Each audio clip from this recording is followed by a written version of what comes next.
صبح شده بود و نور خورشید از پنجره به اتاق شاهان میتابید. شاهان کوچولو زیر پتو قایم شده بود. مادرش شیما آرام پرده را کنار زد و گفت: شاهان پسرم، وقت بیدار شدنه. شاهان غرغر کرد و پتو را محکم‌تر گرفت. نه مامان شیما، امروز نمیخوام برم مهد کودک. خونه موندن خیلی بهتره. میخوام با ماشین هام بازی کنم.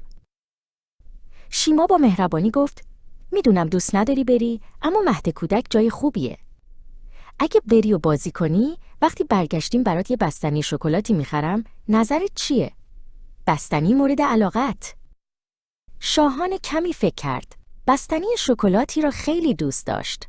آه بلندی کشید و با نارضایتی از تخت پایین آمد. باشه، ولی فقط به خاطر بستنی. گل بده مامان. در مهد کودک خانم معلم، خانم روشنا با لبخند منتظر بود. شیما شاهان را بغل کرد و خداحافظی کرد. شاهان بغض کرده بود و به سختی توانست بگوید خداحافظ. خانم روشنا جلو آمد و با صدای گرم گفت: سلام شاهان کوچولو، میخوای بهت یک خرگوش کاغذی بامزه نشون بدم که میتونه بپره. ببین چقدر تون میپره. شاهان فراموش کرد که ناراحت است. او با خرگوش کاغذی بازی کرد و بعد دوید تا کنار میز نقاشی بنشیند. او یک دوست جدید به نام آرش پیدا کرد که موهای فرفری داشت.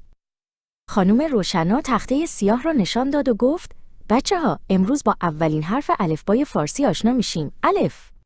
الف مثل آب و آفتاب. این هم شکلش روی تخته. آنها یاد گرفتند که چگونه 1، 2، 3 را با انگشتانشان بشمارند و آن را با صدای بلند تکرار کردند. وقتی شاهان به خانه برگشت، سریع به سمت قلک خوکیش دوید. او سکه ها را یکی یکی شمرد. 1، 2، 3، 4. او با افتخار به مادرش نگاه کرد. مامان شیما، دیگه میتونم پولهام رو خودم بشمرم. مهد کودک خیلی باحاله. فردا دوباره میرم.